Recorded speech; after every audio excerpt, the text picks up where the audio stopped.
Blog Talk Radio. Hello, everyone. This is Laurie Smith on Blog Talk Radio. Good morning. It is 6 o'clock here in the morning, Monday morning, September the 6th, and I'm glad to be here. This is One Child Abuse Survivor to Another. We're on for 30 minutes. It's a live internet streaming radio broadcast from blogtalkradio.com, and the chat room is open if anybody's awake and would like to sit in there. This is a holiday weekend, and I'm up early as usual. Just didn't want to change my show time, and I thought, well, I got to get up anyway. I've got some things to do today, so I just thought, well, we'll just carry on as usual. Last Friday we left off talking about our inner child and meeting our inner child, and I want to continue on there. I was taking a look at these web pages and this website, and hopefully you get something out of it. I know I sure am. And so that's what we'll be looking at today.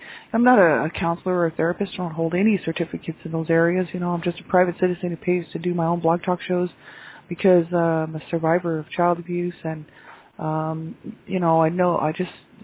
see the headlines rolling out, so many children being abused. That's all we ever see is the headlines. We never see anything about survivors. We never see, well, not too much. We don't see too much on the adult survivor issues or what happens to these children after they do grow up, if they do survive the abuse, right? So I thought, well, I just want to be one more voice out there for people to know that breaking the silence is getting help is just what we have to do.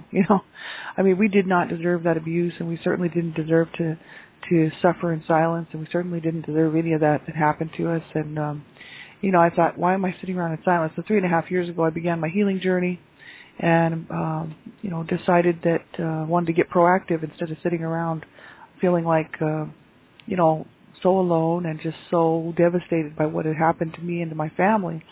And I thought, why am I just sitting here? I've been through the ringer. I know what it's like for these children, and I'm just going to sit on the couch and not say anything, not do anything. And so about a year ago, last October, I wrote my blog, public-facing blog, Not So Fond Memories, Growing Up in an Abusive Home, and started writing chapter by chapter, posting it as it came out. And the book, the blog, Donna Shear, president of Dreamcatchers for Abused Children, who I volunteer for. I'm the Canada Regional Director for Dreamcatchers for Abused Children.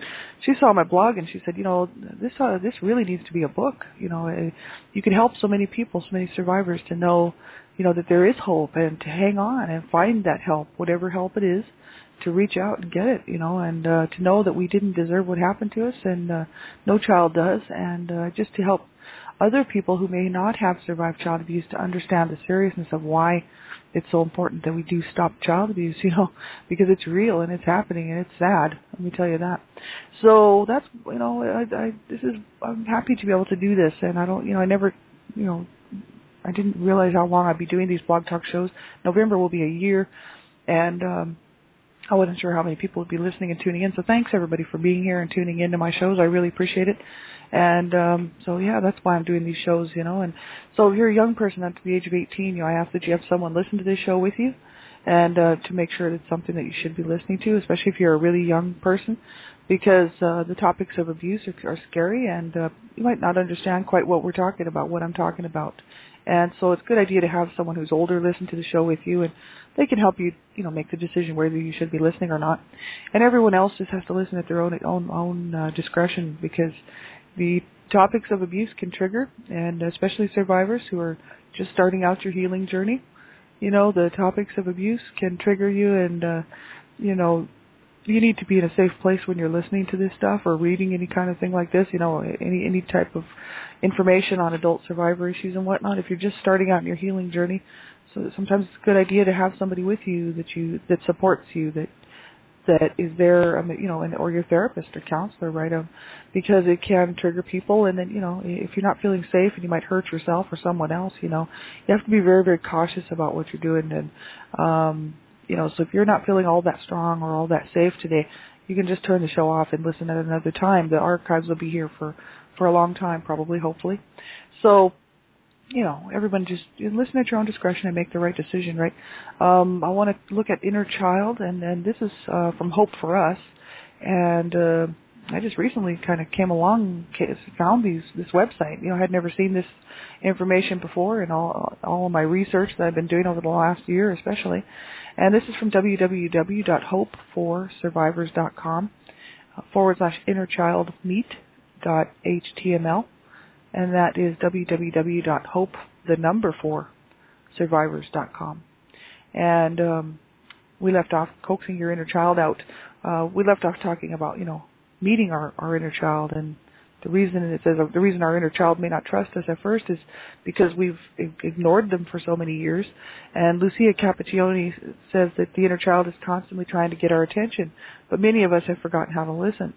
So it says we must relearn how to listen to our instincts and acknowledge our true feelings as a way of listening to our inner child and rebuild that trust. So it's quite interesting to take a look at this stuff. I knew I had an inner child. I just didn't know really what to do for her. I knew she was upset and very angry and sad and everything else, a whole gamut of emotions and feelings that my inner child was experiencing.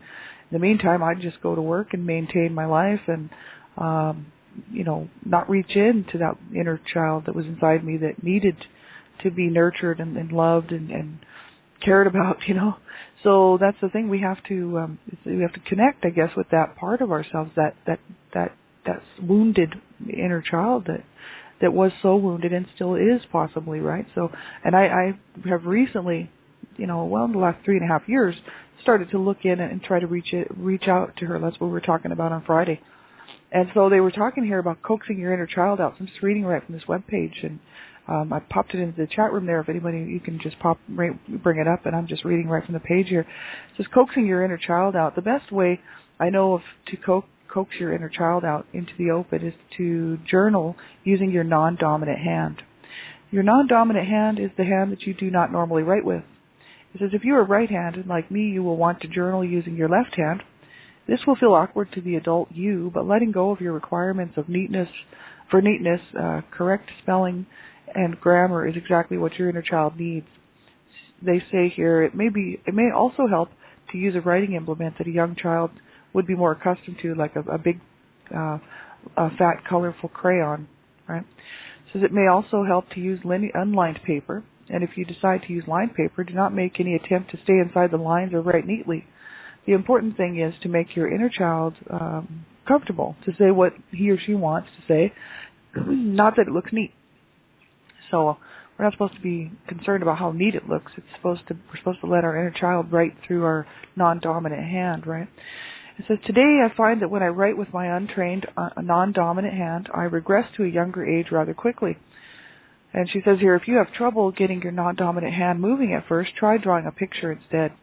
Let yourself draw or write the very first thing that comes to mind, and don't let your adult self try to analyze or critique anything that flows from your non-dominant hand. She says here, the first time I tried this exercise, I had a very difficult time coaxing any of my inner children out enough to write or draw anything.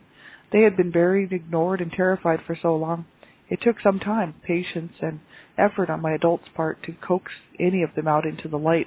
So hope for us. She's a survivor, and this is her, talking about when she first started doing this, right? And I've never done that. I've never actually tried to journal with another. I have written with my non-dominant hand because I'm kind of ambidextrous, right? I'm left-handed, but I use my right hand for a lot of things, and I can write with my right hand. So, but I've never tried to allow my inner child to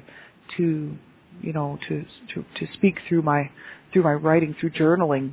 So this is something that would be new to me, but it sounds like a good idea. And just to, I guess that's if you're having a hard time coaxing them out, that's one way you can do it. I've actually, have been nurturing my inner child for a while now. So for over the last 3.5 years, off and on, when I actually feel like I can sit down and connect with her, and so, sometimes I'm so busy, I just don't have time, and she sits there and waits. But, she used to be raging. She used to be so angry and so upset and just crying inconsolably inside of me, and I just raging and actually extremely mad, like angry, And that was that whole anger that had been bottled up for so long, right? My poor inner child had never been able to express it.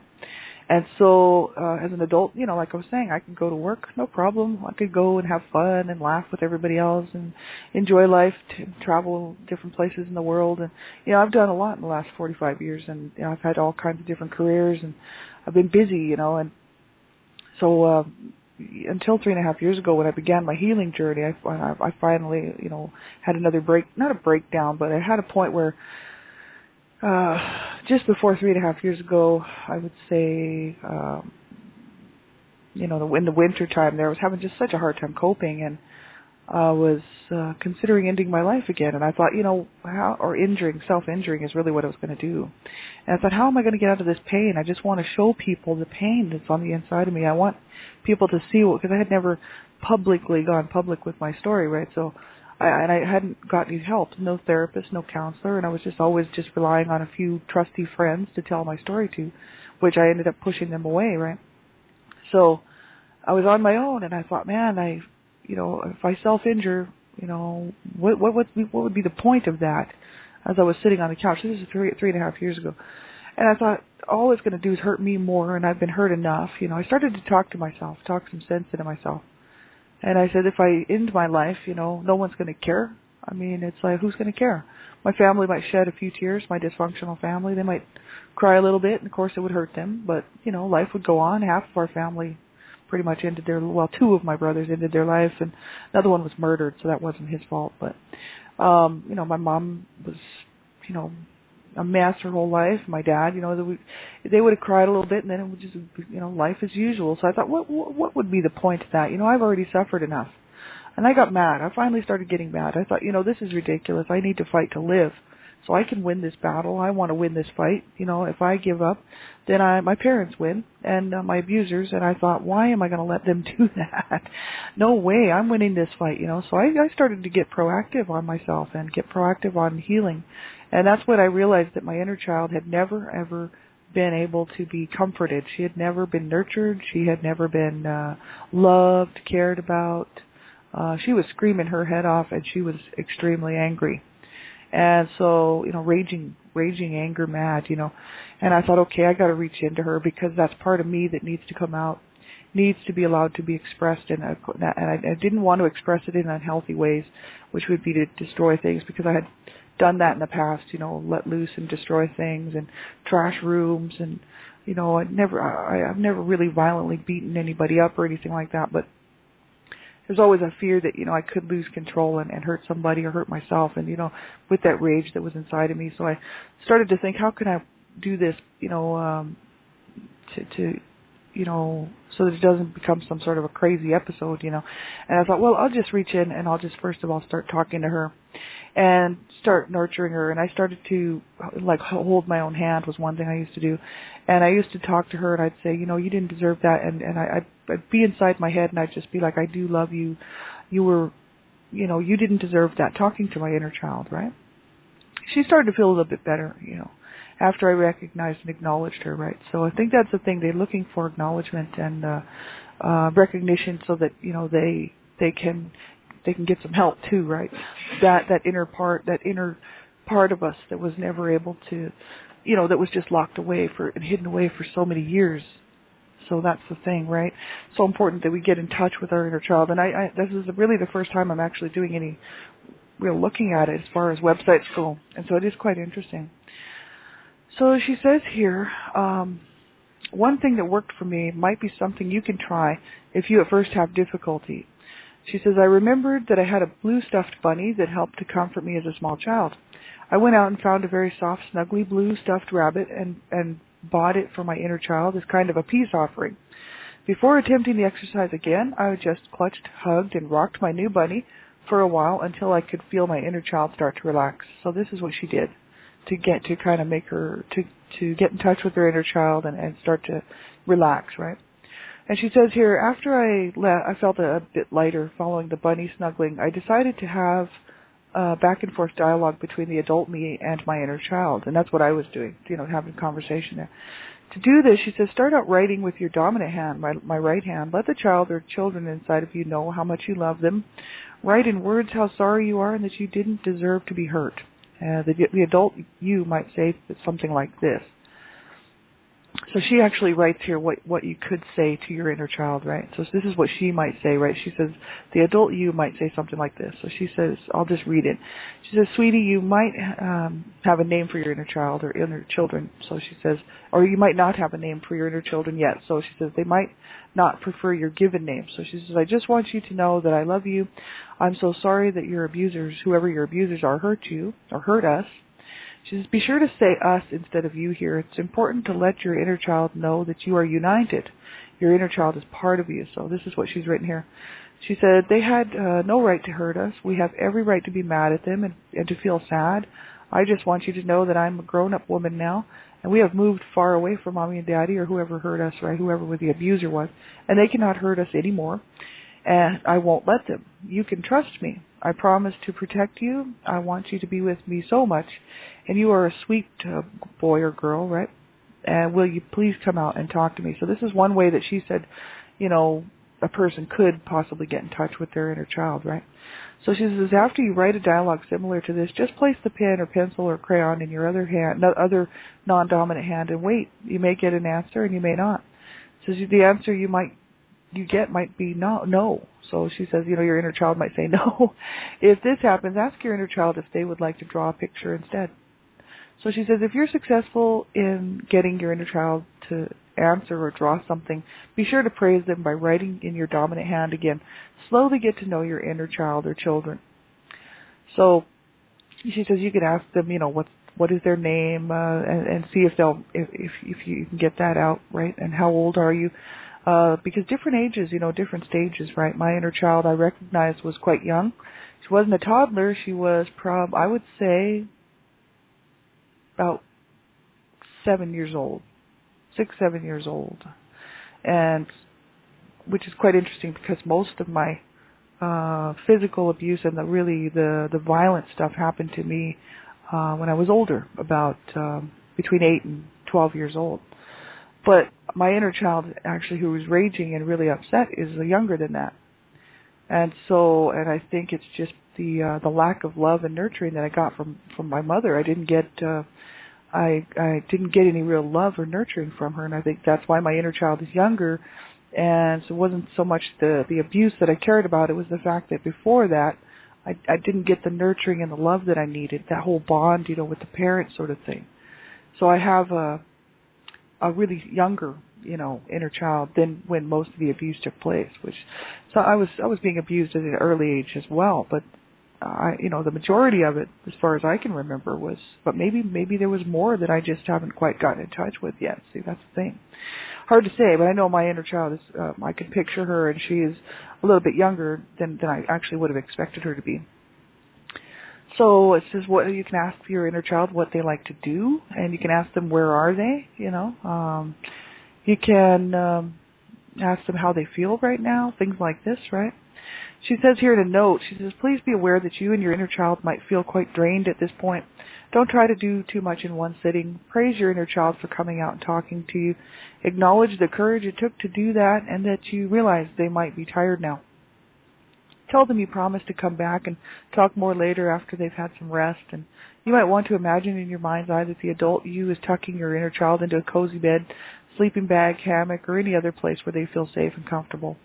And let them know you'll be back soon to talk some more. Tell them that you love them again. So she says, do this all in your mind or writing using your dominant hand. Make sure your inner child is comfortable and safe before you leave them, or you may have trouble getting them to talk to you the next time you attempt this exercise or the next one. So she says, most likely you will have more than one inner child at varying ages. You may have an inner baby, toddler, elementary age child, and a little teenager locked away inside of you. So she says, you may want to do this exercise several times in order to meet all of your inner children, but again, be careful not to overtire yourself.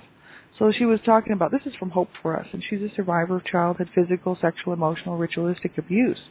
She's currently writing a book, it says here, on the subject that will include other self-help ideas like this. And she can be contacted. You can see this on her website here at www.hope4survivors, right? So, you know, it's quite interesting what she's written here. You know, that they were saying that this inner child really is not, it's not the same as the DID, dissociative disorder. That's a whole completely different thing. This is this is just getting in touch with the small us that was wounded as a child. Whether it was verbal abuse, psychological abuse, emotional abuse, child sexual abuse, physical abuse, whatever kind of abuse it was. At that point, this is what our inner child is actually trying to and has not been allowed to move through, right? As adults, we might go get a therapist or counselor and talk about this stuff, but the little child that was so long ago, if we don't acknowledge that little person within us, then or maybe a few more just at different times and different stages in our life through the abuse, I guess this is what they're saying, is that that inner child is still very much needs to be loved, right? And I noticed that, and I know I haven't been diagnosed, but I seriously don't think I'm DID because I don't pop out, and I don't stop and another personality take over. I've never had that happen to me in my lifetime. I've met people who are DID. I've actually known a few people who are DID, dissociative disorder, and they have a whole bunch of people within themselves where one will actually go away and the other one will come and talk. And while that one's talking, the other one doesn't realize that the other one's talking. They're just gone. See, that's that safety mechanism that they develop that actually occurs. It's not something they do. It just occurs naturally to protect the child from trauma and from things like, especially child sexual abuse and rape. They have to leave so that another personality can take over because the trauma is too much for the brain. It's too much for the child's emotions and brain, and so they develop this dissociative disorder. And I'm not a psychiatrist or psychologist. I've only just done a little bit of reading about it, but I guess this is what happens to people. And I know I don't think that happened to me. I don't have any other people within me there where I stop at one moment and somebody else comes on to talk to other people. I don't have that. But I recognized I had an inner child, and I could see her. It was my little self from a long time ago, right? And she, wearing the same clothes that I was wearing when I was little, right? I could totally see her, and I was like, "Oh, the poor thing, she's just a mess." As me as an adult, I've got my life pretty much straightened up here. Even though I do have the odd time when, like I was saying, 3.5 years ago, I didn't start my healing journey until 3.5 years ago. So I still had the odd occasion where I was down and depressed about a lot of things, and really seriously needed some help, because when people are thinking about that they should self-injure and hurt themselves or end their life, that's pretty serious. And I never went through with it because my brother killed himself. He hung himself. He committed suicide at the age of 33. And I knew the pain it had caused me and the pain it had caused my family. And I thought, man, I really don't want to do that. Plus it would just allow my parents to win this fight. There was a few reasons why I didn't want to do it. And but that's how much pain I was in. That just tells that, we know about this. We're survivors, so we know how, that, and not even people who have not been abused as children commit suicide. So it's not something necessarily just related to child abuse, or any kind of abuse, period. It's just that it's depression. It's when people are feeling so down, that they think, how can I get out of this pain? For many reasons people do commit suicide. I've done a lot of studies on that, actually. And so, I made a promise to myself and to God that I would never ever do that, and that I would stay here and I would get well and get better and learn to reach out to people and learn to get some help. And at that point I realized that I had never worked on my inner child, and that I needed to get in touch with her. So I've actually done that. And I didn't give her, she's just me, she's little me. I didn't give her another name and anything like that. But people might want to do that. They might feel that their inner child does not want to be called their own name. So this is what she's talking about here. You can go through this website here, and there's all kinds of different things that she has listed here that people can do to get in touch with their inner child. It's really cool. And so, I've been working on that for a while now. So my inner child is much more relaxed than she used to be, and she's not quite as angry. She's still sad, and that's because I'm still working on this. I don't have a whole lot of time because I'm busy, right? But she feels better than she used to, and I know this because I don't have that same rage inside of me, right? So it's really quite interesting.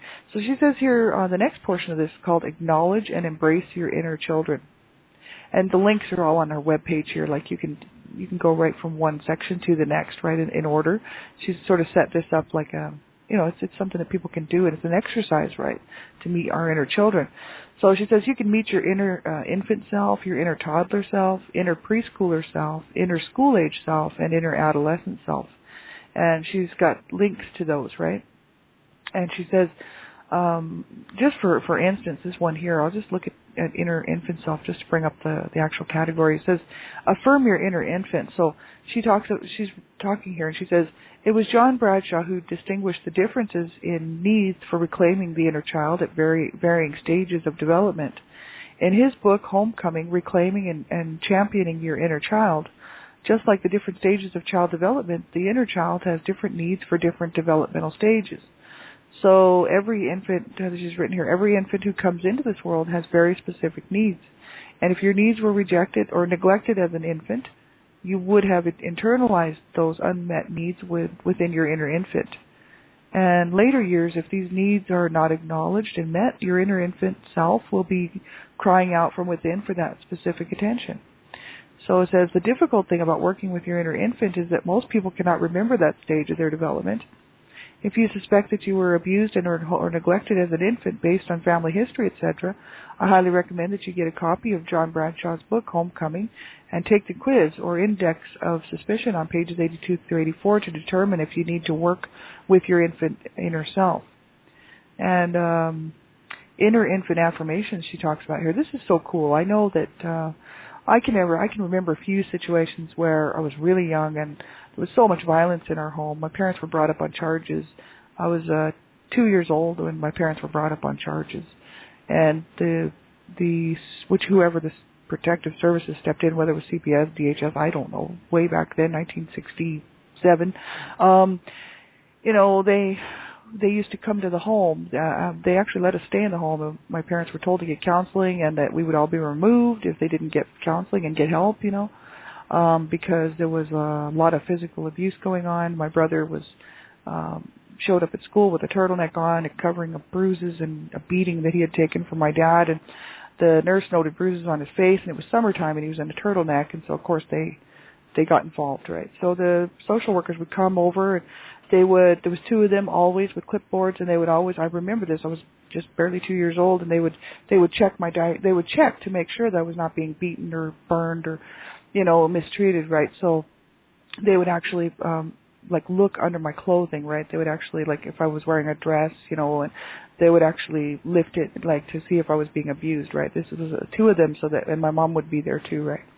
And they would check my diaper. They would check to make sure that I was being looked after, right? Or whatever, my underwears, This went on for a while. And I remember these people coming over, with the clipboards. And I was young. And I can remember some abuse that happened before that. I remember some feelings of complete chaos, you know what I mean? I remember a few episodes before that where I was just so scared of my parents. I thought they were monsters, you know what I mean? And because they were, really. And there was such a bad situation. And I know so many people grow up like this. There's 60 million survivors of child sexual abuse alone in the United States, so you can imagine how many survivors there are of the other types of abuse, right? We're not alone. And so we have these inner infant, inner toddlers, right, that if we didn't get the nurturing and the love and the care that we needed, our needs were not met, then it'd be a good idea to get in touch with them. I wouldn't mind getting in touch with my inner infant because I know that I was not nurtured, and my mom was so sick when I was born. I was born out of rape, see. So my mom actually told me later on in life when I was a young kid, probably about, 7, 8 years old, that I was born out of rape and that she didn't want me and she didn't love me and there's no way she could love me. So, that's not a nice thing to tell your kids, but at least, she was telling the truth. And so at least I was able to, I can learn how to cope with that, you know what I mean, and how to get help with that, right? At least she didn't lie and tell me she loved me and then all of a sudden throw that at me one day. She told me from the get-go she didn't love me and she treated me like shit. So, it wasn't like I had to come around some sort of a lie. But the thing is, it's hard on children. It is so hard on children. So we can get in touch with ourselves. And this website's awesome. She's got inner infant affirmations and all kinds of stuff that you can look through here. And I'm going to do a whole lot of this. We'll continue on with this tomorrow. and take another look at this inner child. And so I hope you have a great day. Take care of yourselves. About a minute left. And get a hold of me on Blog Talk Radio or Facebook. I'll be around throughout the day. I'm off today. It's a holiday up here, and as well as in the States, I think, and Labor Day. And so have a great day, everybody. Take care of yourselves. Reach out and get some help. Do not suffer in silence. And, you know, you just hang in there and never give up. That's my thing to say to you today. Never, ever give up, okay? And we'll talk to you real soon. Take care. Bye-bye.